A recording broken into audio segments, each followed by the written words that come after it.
ఓం సాయిరామ్. సమర్థ సద్గురు సాయినాథ్ మహారాజ్కి జై. సాయి భక్తులందరికీ నమస్కారం అండి.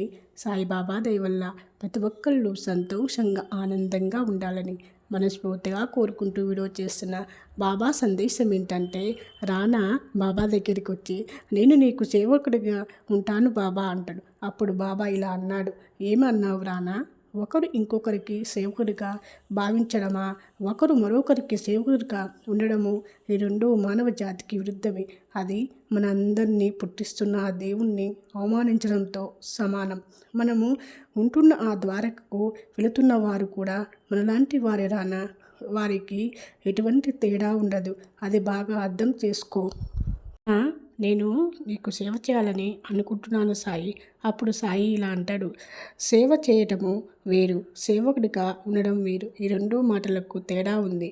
ప్రేమతో చేసేదాన్ని సేవ అంటారు. అందులో స్వార్థం ఉండదు. కానీ సేవకుడు అంటే ఎదుటి వారిని అణిగి ఉండేలా శ్వాసించడము, అంతటి స్వేచ్ఛను పరిగణించడం, ఒకరి బలహీనతను అనుకూలంగా మలుచుకోవటం. సేవకుడు అన్న సేవకుడిగా మారిన ఈ రెండు పాపమే రానా. నన్ను క్షమించు బాబా, నాకు తెలియక అడిగాను. కనీసం సేవ అయినా చేయని, లేకపోతే ఈ రోజంతా నేనేం చేయాలి బాబా? నేను నా మనసుకు నచ్చింది చేస్తాను రానా. నువ్వు కూడా నీ మనసుకు ఏదనిపిస్తే ఆ పని చేయి. నీవే స్వయంగా నిర్ణయించుకో నువ్వేం చేయాలని. ఓం సాయిరామ్. జరగని విషయాన్ని నీవు జీవితాంతం తలుచుకుంటావు.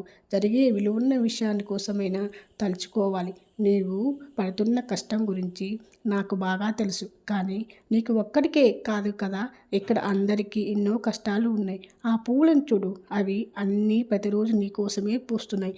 ఎన్నో కాయలు, ఎన్నో రుచికరమైన పండ్లు, ఇవి అన్నీ కూడా నిన్ను సంతోషపెట్టడానికే ఉన్నాయి. మీరు పనిలో చాలా బిజీగా ఉంటారు. మీరు ఖాళీ సమయం ఉండదు. ఇప్పటికీ సాయిన బాబాను స్మరించండి, మరియు మీరు విజయం పొందుతారు. అనారోగ్యంగా ఉన్న వ్యక్తి కోలుకుంటారు. సాయిబాబాకు అన్నీ తెలుసు. అందుకే ఆయన శరణాగతి చేయండి. అప్పుడు అతను మిమ్మల్ని చింతల నుండి ముక్తులను చేసి విజయం సాధిస్తాడు. ఉదయము మరియు మధ్యాహ్నము కోరుకున్నవన్నీ జరుగుతాయి. పూర్వీకులు చేసే మతపరమైన కార్యక్రమాలు ఆగిపోయినాయి. మళ్ళీ ప్రారంభించండి. త్వరలోనే శుభకార్యాలు జరుగుతాయి. మీకు విజయం లభిస్తుంది.